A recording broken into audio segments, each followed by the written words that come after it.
A paz do Senhor Jesus, uma boa noite a todos.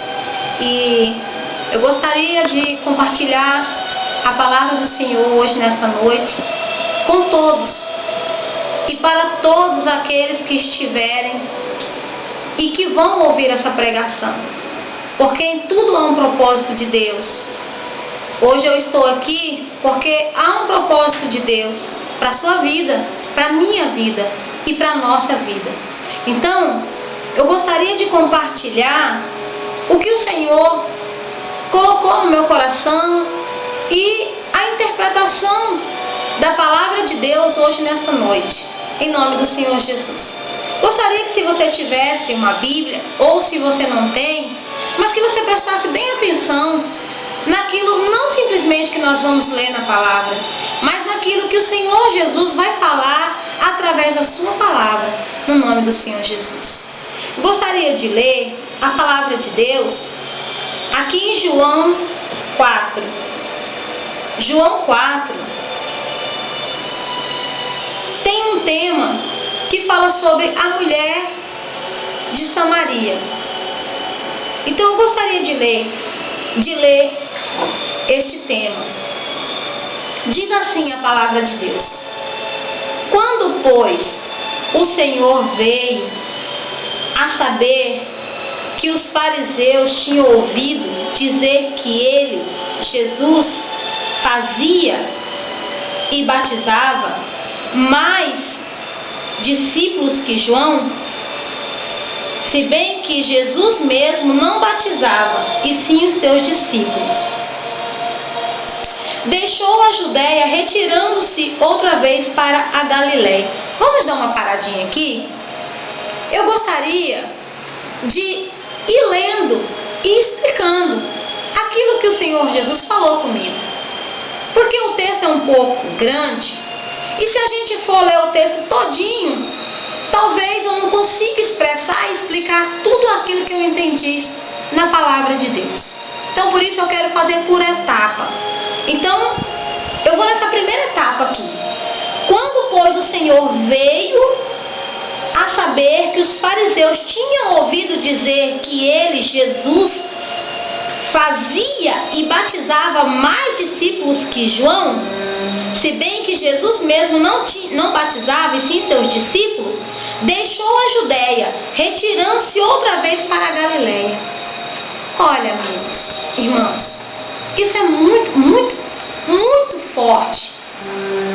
Isso é um exemplo tremendo da parte do Senhor Jesus. Porque talvez nós às vezes lemos o texto e às vezes nós não conseguimos absorver o que a palavra de Deus está querendo dizer para nós. Nós sabemos que Jesus foi o maior exemplo de profeta, o maior exemplo para nós. Ele foi não, ele é. Porque ele, Jesus, na pessoa de Deus, ele é o dono, ele é o responsável pela igreja. Ele é o nosso maior pastor. Então é a ele que nós temos que seguir, é a ele que nós temos que pegar o exemplo.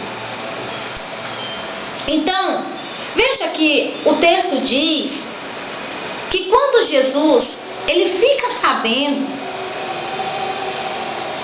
que os judeus, eles ficam sabendo que Jesus estava fazendo e batizando mais pessoas do que João Batista.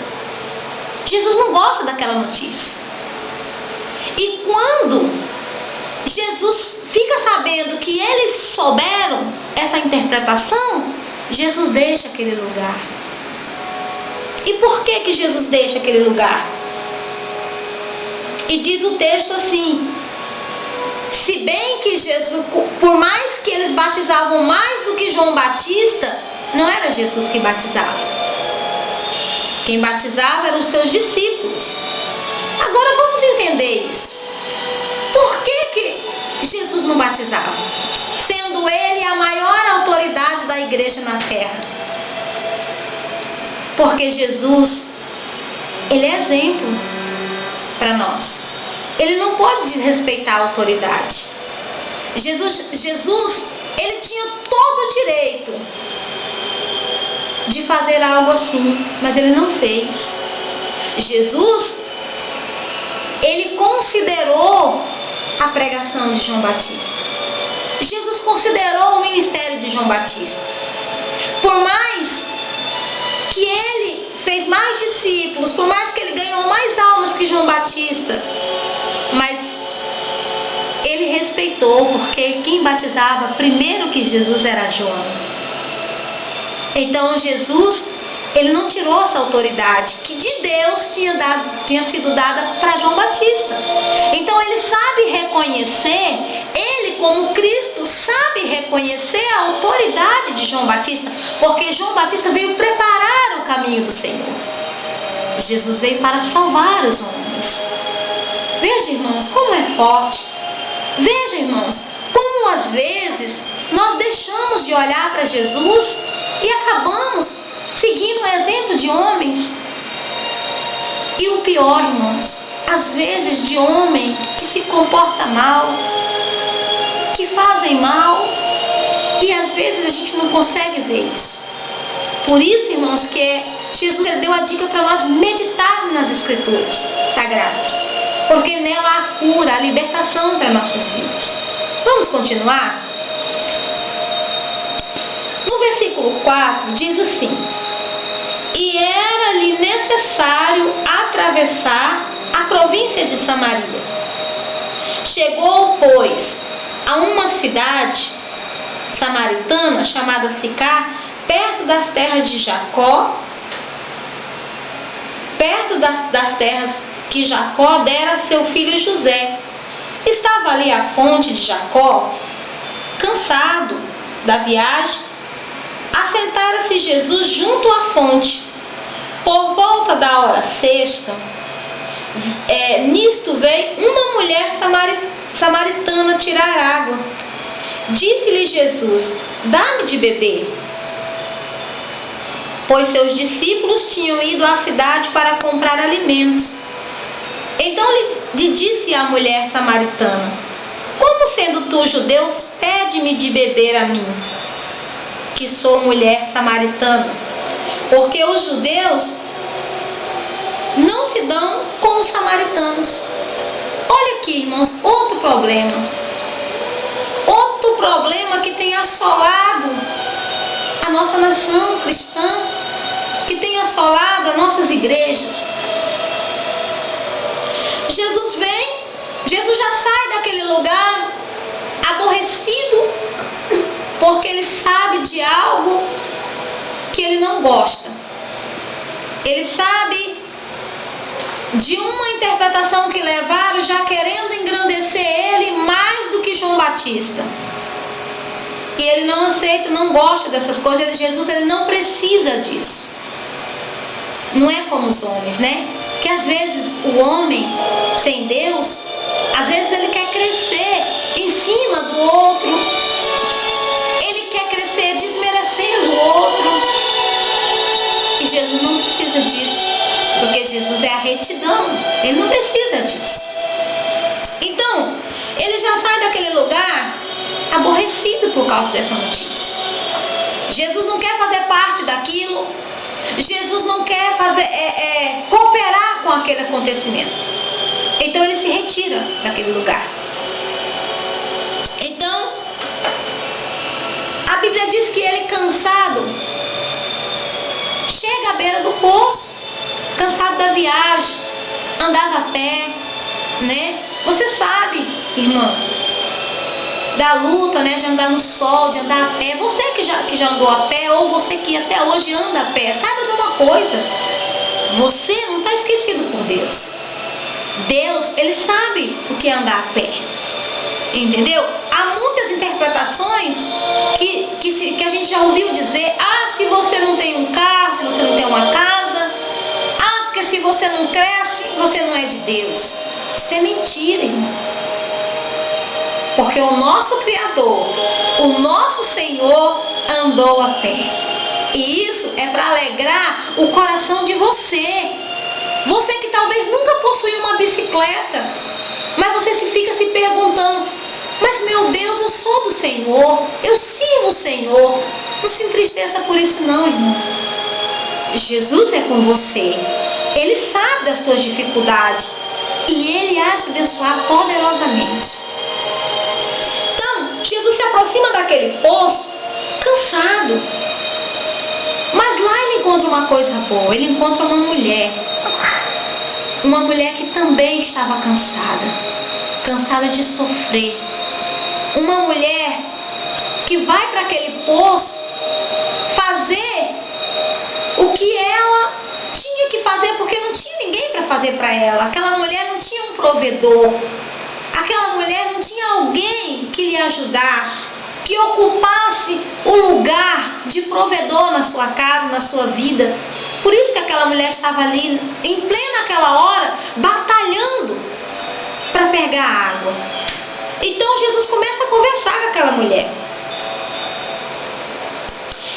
Então ele diz, ele está ali e diz: nisto veio uma mulher samaritana tirar água. E disse-lhe Jesus: dá-me de beber. Olha que exemplo maravilhoso. Quem era que estava pedindo água àquela mulher? Era o nosso mestre.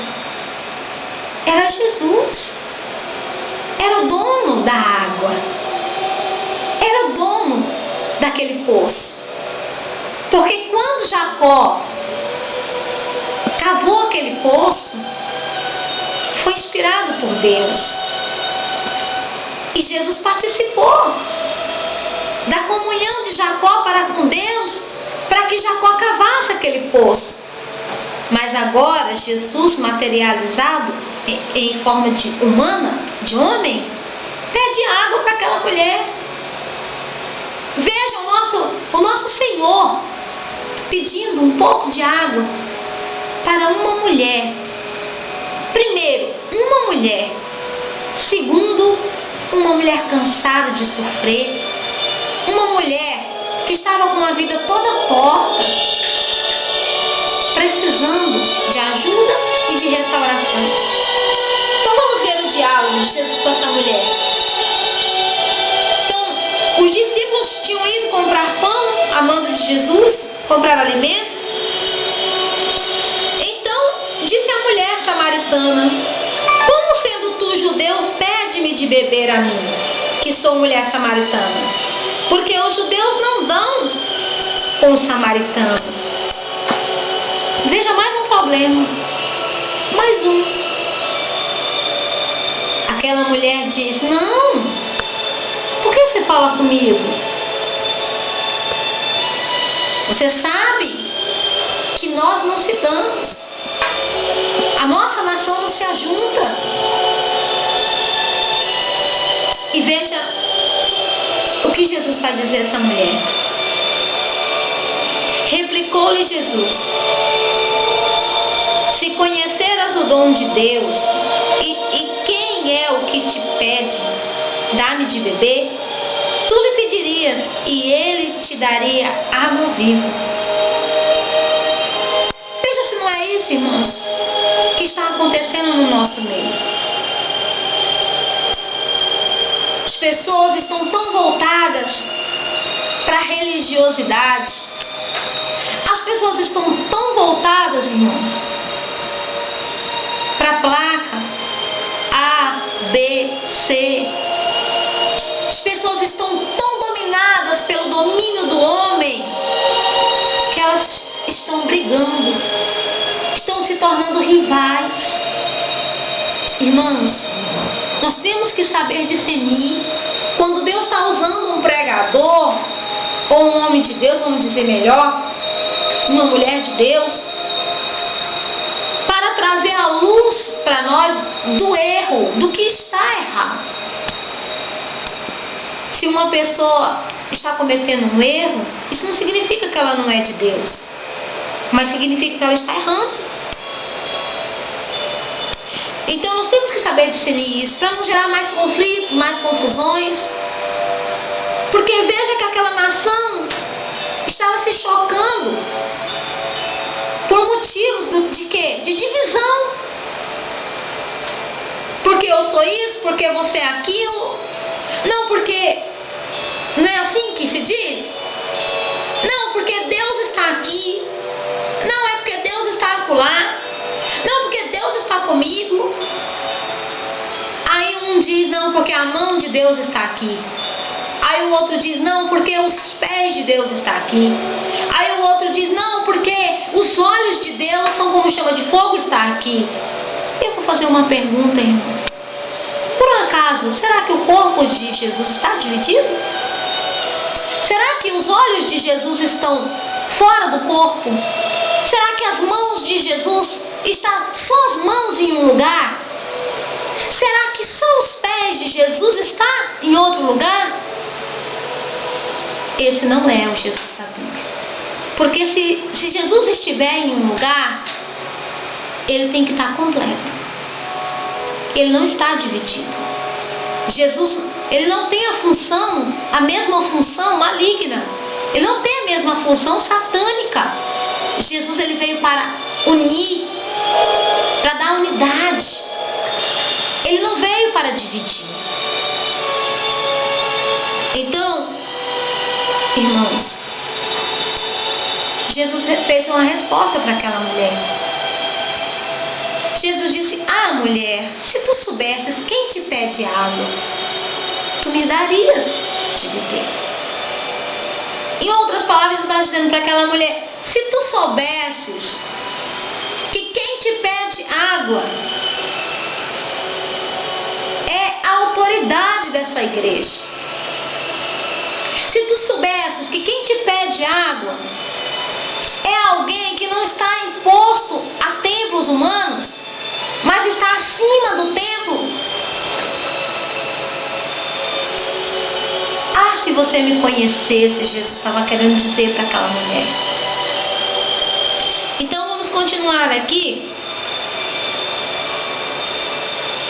Aquela mulher ficou tão impressionada com a reação de Jesus que ela pergunta para ele: és tu, porventura, maior do que Jacó, o nosso pai? Perdão.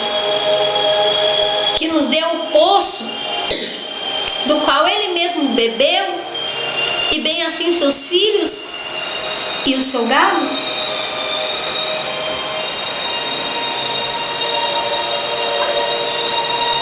Quando Jesus fala para aquela mulher: se tu soubesses quem te pedira de beber, aquela mulher fica impactada. Aquela mulher desperta uma curiosidade na mente dela: quem é ele? Quem é ele?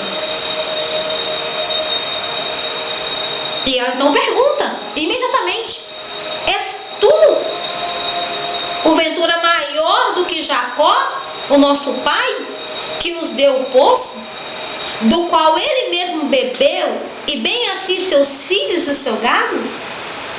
Quando Jesus fala: se tu conhecesse quem te pede, aquela mulher entende imediatamente. Ela diz para Jesus: está querendo dizer o quê?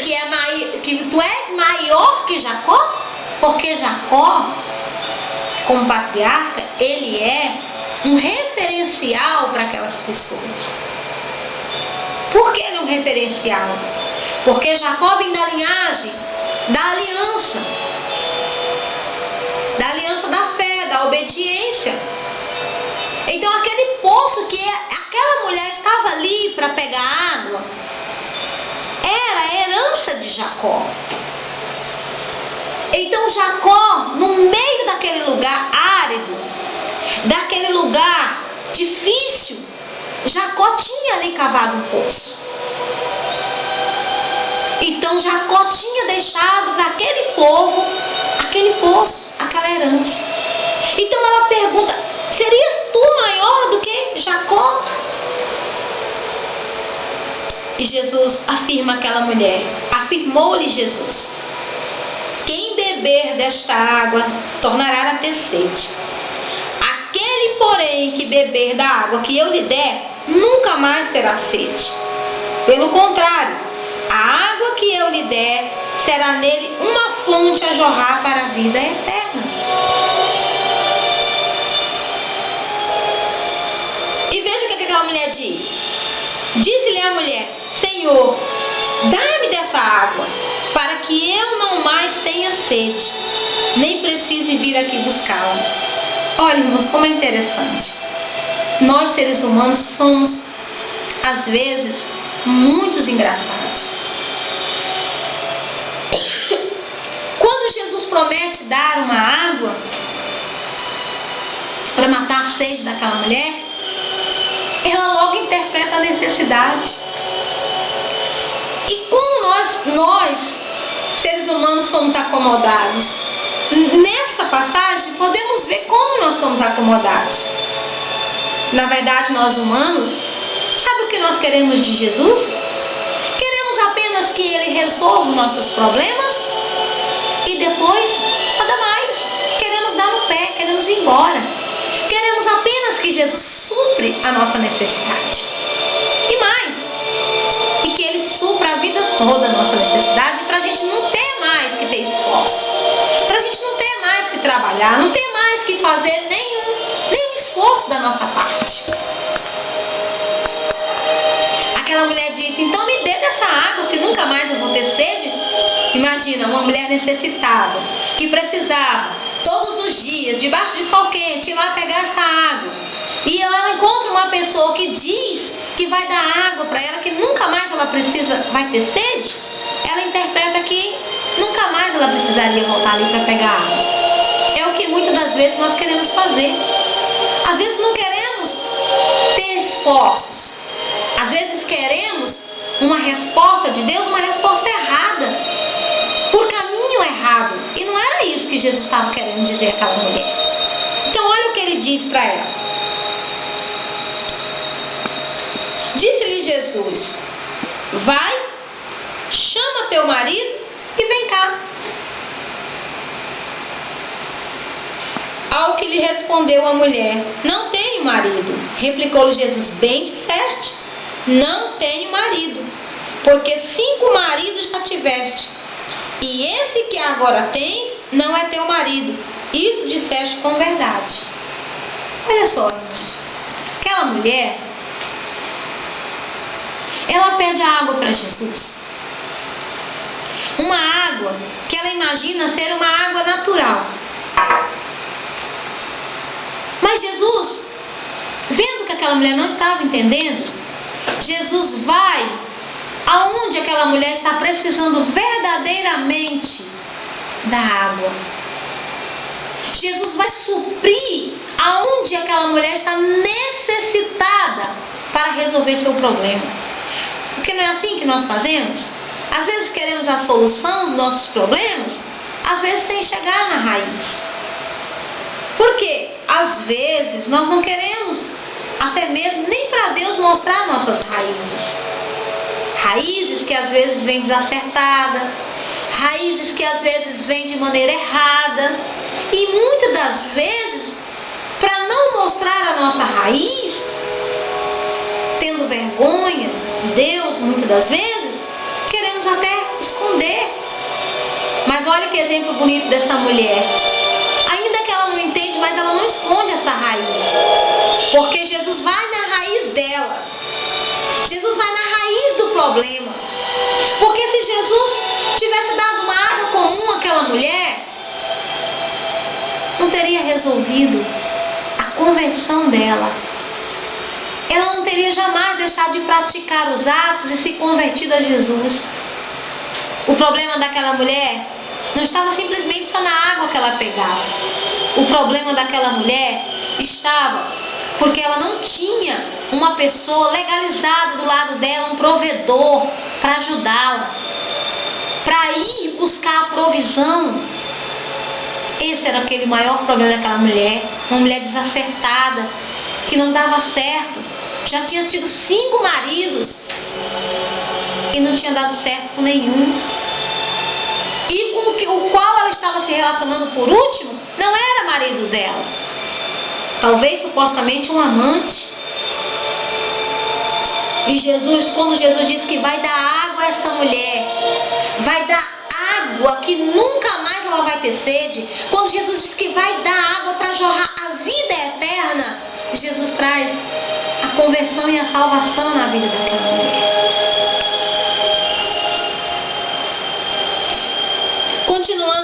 assim no texto: Senhor, disse a mulher, vejo que tu és profeta.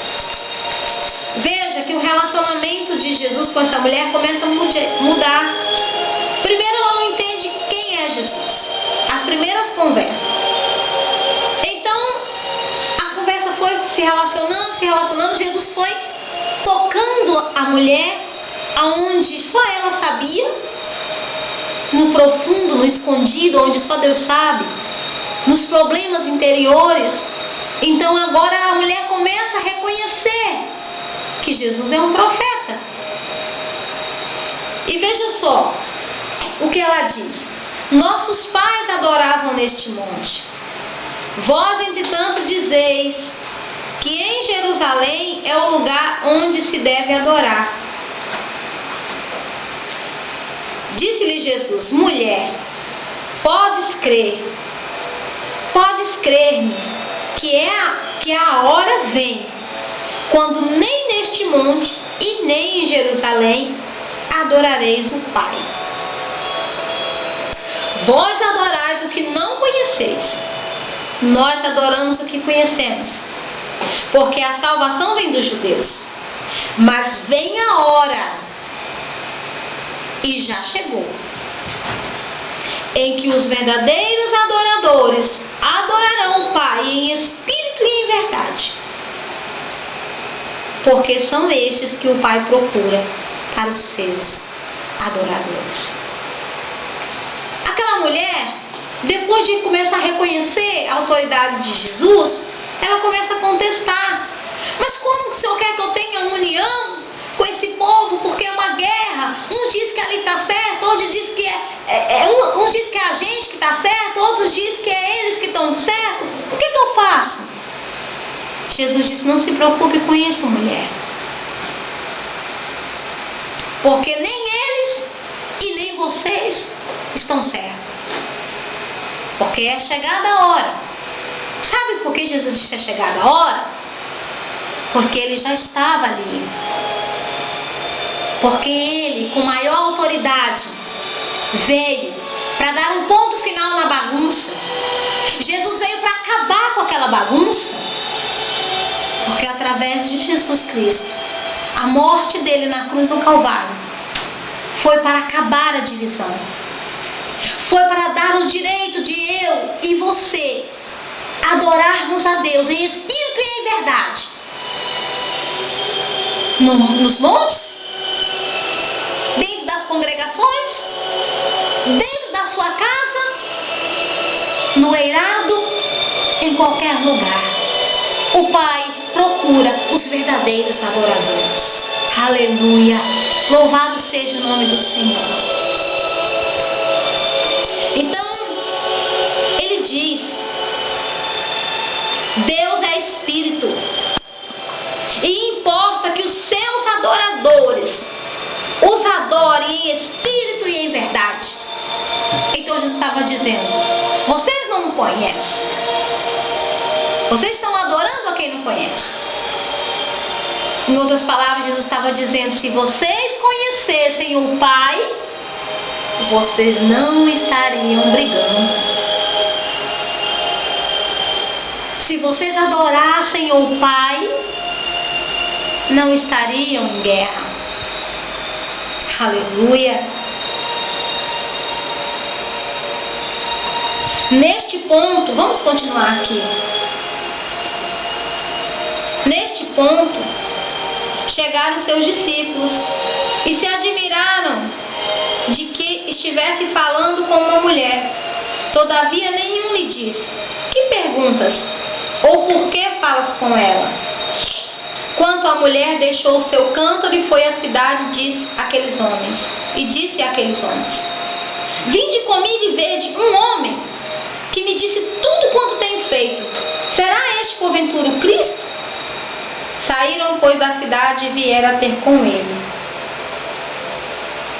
Olha, aquela mulher, quando ela entende as palavras de Jesus, ela deixa aquele cântaro, ela deixa tudo, ela deixa a sua religiosidade, até porque não estava adiantando a sua religiosidade. Porque aquela mulher disse que os pais dela adoravam no monte, mas em compensação, olha como estava a vida daquela mulher. 5, já tinha passado por 5 homens, que nenhum tinha se caracterizado como marido.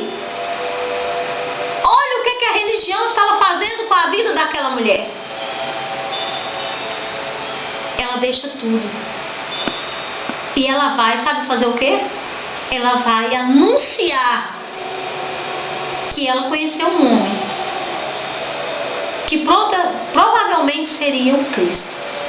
E aquela mulher volta. Ela volta, mas ela não volta só. Ela já volta com o fruto da evangelização. Ela já volta com mais 3 com ela para adorar a Jesus. Vamos continuar aqui.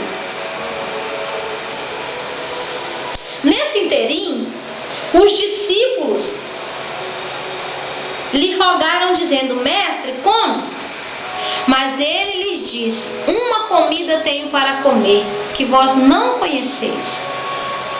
Diziam então os discípulos uns aos outros: teria porventura alguém trazido o que comer? Disse-lhe Jesus: a minha comida consiste em fazer a vontade daquele que me enviou e realizar a sua obra. Não dizeis vós que ainda há 4 meses até a ceifa? Eu, porém, vos digo: erguei os olhos e vede os campos, pois já branquejam para a ceifa. Quando os discípulos chegam com aquela comida, com aqueles pães, eles vão até Jesus levando aquela comida. E Jesus fala: não, eu não quero esses pães. Os pães é para vocês. E eles ficam assustados. Jesus diz: não, uma comida eu tenho para comer. Porque Jesus disse que nem só de pão viveria o homem, mas de toda a palavra que procederia da boca de Deus. Sabe o que está acontecendo hoje? Às vezes, nós estamos tão ansiosos por comer, por nos alimentar, que às vezes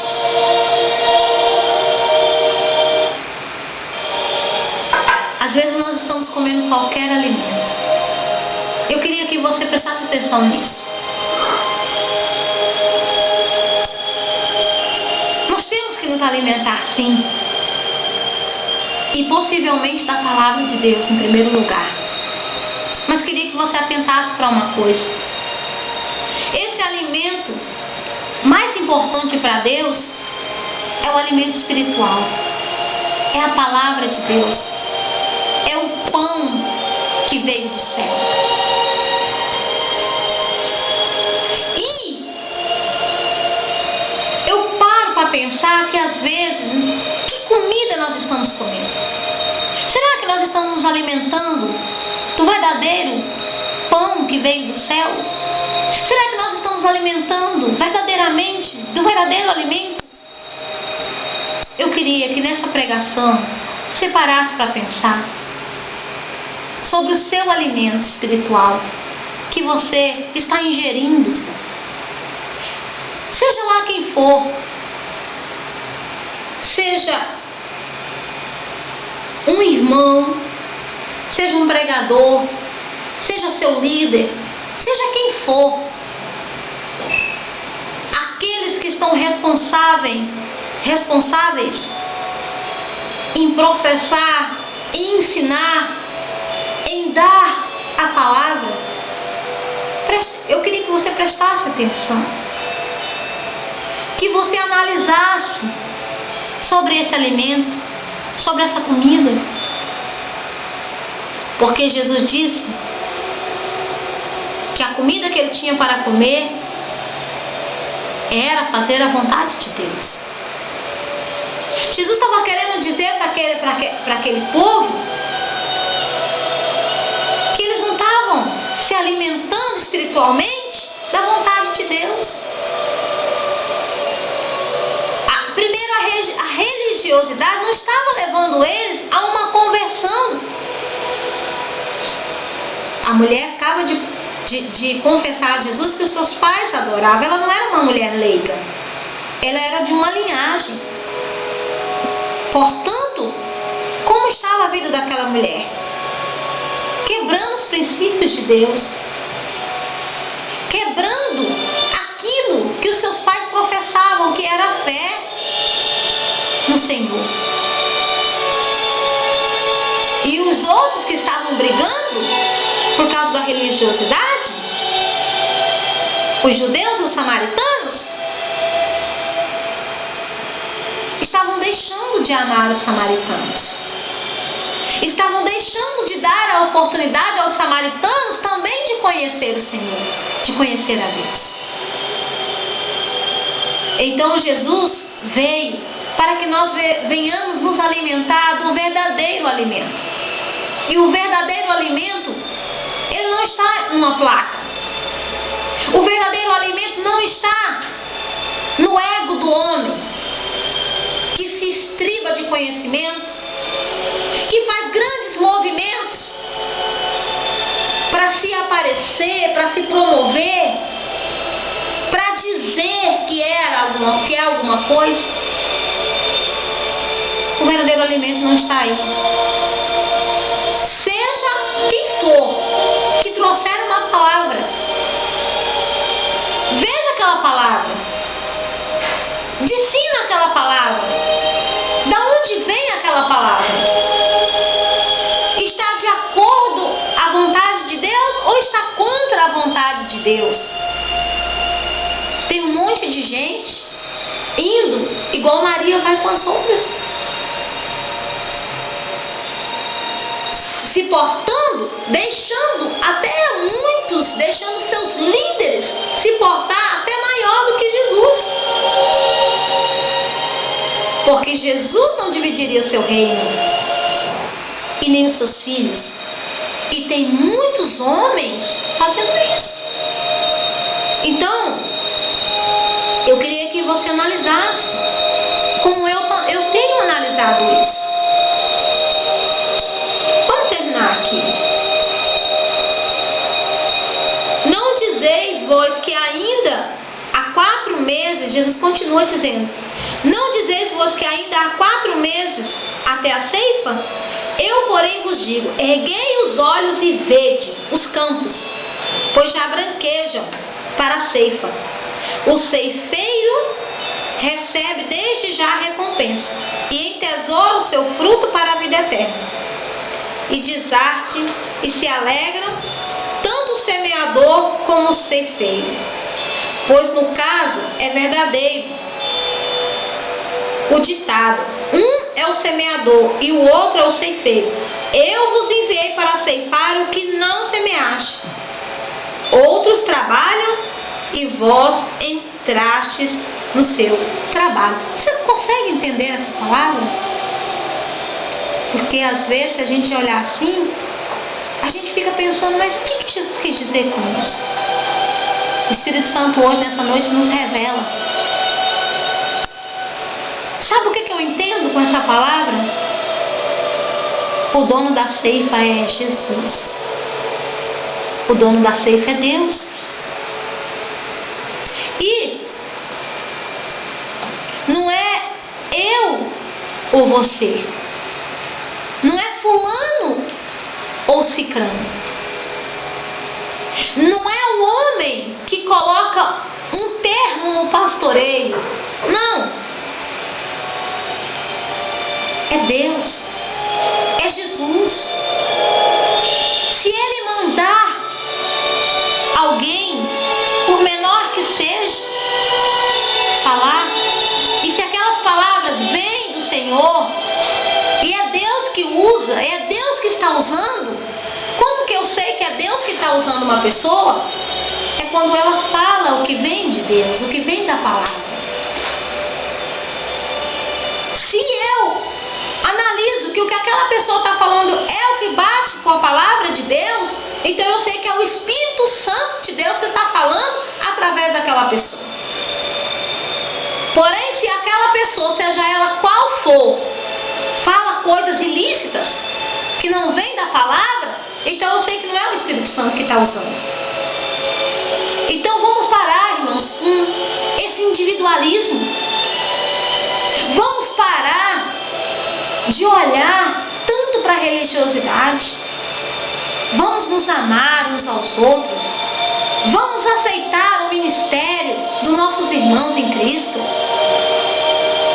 Claro que se ele estiver dentro da palavra, que se ele estiver falando o que vem do Senhor, ainda que contradiza o meu comportamento, ainda que seja eu que precise de repreensão, ainda que seja eu que precise de conserto, se eu sou de Deus,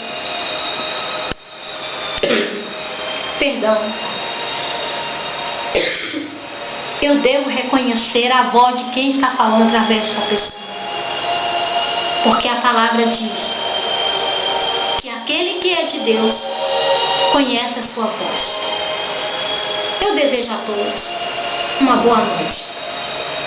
E eu quero terminar orando. Quero que você ore junto comigo. Vamos orar pela nossa nação. Vamos orar pelo Evangelho. Vamos orar por todos aqueles que têm um coração sincero e que querem verdadeiramente ver o reino de Deus crescer. Vamos dar as mãos em oração agora, em nome do Senhor Jesus. Senhor, nosso Deus, nosso Pai. Deus, no nome do Senhor Jesus. Senhor, que assim como o Senhor foi testemunha, meu Deus, de que há desacerte, de que há, meu Pai, problemas que nós seres humanos não conseguimos, Senhor, solucionar. Mas como o Senhor mesmo diz, que o Senhor já tinha chegado e a hora chegou. Chegou para mudar a situação. Foi a tua vinda na terra, Senhor. Foi aquele teu sangue vertido, Senhor Jesus, na cruz do Calvário. E eu bem sei, Senhor, eu bem sei que o teu sangue não foi em vão. Por isso, Senhor Jesus, eu te peço, meu Deus, perdão pelas minhas fraquezas, pelas minhas limitações. Talvez por não ter, meu Pai, conseguido expressar tudo aquilo que claramente o Senhor deseja. Mas peço que o Senhor venha me dar mais discernimento, me aprofundar mais. E eu te peço, Senhor Jesus, que cada dia eu e esse irmão que ouviu essa pregação possa entender mais da tua palavra, Senhor. Que toda essa nação, Senhor, possa te conhecer verdadeiramente. Senhor, intercedo junto com esses irmãos em oração pelo nosso país, pela nossa nação. Intercedo, Senhor Jesus, pelo Evangelho. Intercedo, Senhor, pelas igrejas. Senhor, tem coisas que a gente ouve, que a gente vê, Senhor, que dá vontade de fazer como o Senhor fez. Dá vontade de entrar, Senhor, e quebrar, limpar o templo. Mas o Senhor tem falado, meu Deus, conosco. E o Senhor tem mostrado que a única maneira de limpar é pregando o Evangelho a toda criatura, como o Senhor ordenou. Senhor, usa-nos poderosamente, Senhor, para que em nome do Senhor Jesus os templos sejam limpos. Não templos, Senhor, de mão de homens, mas os templos que verdadeiramente importam para o Senhor, as vidas, as almas, Senhor. Pai querido e amado Deus, levanta, Senhor Jesus, levanta verdadeiros adoradores do teu nome. Senhor, quebra a religiosidade. Quebra, Senhor Jesus, as divisões, as contendas, porque o reino dos céus não está dividido e nós não podemos estar divididos. Então, Senhor Jesus, que seja homem, que seja mulher, que seja criança, Senhor, mas que se for usado pelo teu Espírito, nós venhamos nos render, não a quem está pregando, mas a quem está trazendo a palavra através do Espírito Santo do Senhor Jesus. Nós viemos nos render a Ti, Senhor, através de alguém, seja quem for, usado pelo Senhor, meu Pai. Senhor, eu oro por todos os meus irmãos em Cristo. Eu oro, Senhor, por aqueles obreiros e pastores e membros que estão nos mais desertos e vales assolados, procurando força em Ti para continuar a jornada, para fazer a Tua vontade, Senhor. Bane, Senhor, a contaminação e a corrupção. Quebra esse espírito sedutor, Senhor, mentiroso, chamado dinheiro. Dinheiro que tem derrubado muitos cristãos, muitos pastores e muitos obreiros, Senhor. Tenha compaixão e misericórdia, Senhor, da Tua igreja, Senhor. Eu sei que o Senhor tem, Pai. E nos ajude a permanecer firmes na fé. Assim, Senhor, nós Te agradecemos. Em nome do Pai, do Filho e do Espírito Santo de Deus, em nome do Senhor Jesus. Amém. Irmãos, se você tirou algum proveito, se em algum minuto Deus falou alguma coisa com você através dessa palavra, da palavra de Deus, eu quero te pedir que vocês orem pela gente, orem pelo nosso ministério. Quando eu digo nosso ministério, eu não estou falando da igreja, eu estou falando de nós, da nossa vida, para que Deus nos ajude, nos dê força para continuar, para que nós possamos continuar a pregar o Evangelho no nome do Senhor Jesus. E ore também pelos pregadores, por todos aqueles que têm sinceridade, e também por aqueles que não têm sinceridade, para que haja uma conversão, para que haja um arrependimento, para que haja uma luz nas trevas, em nome do Senhor Jesus. Uma boa noite.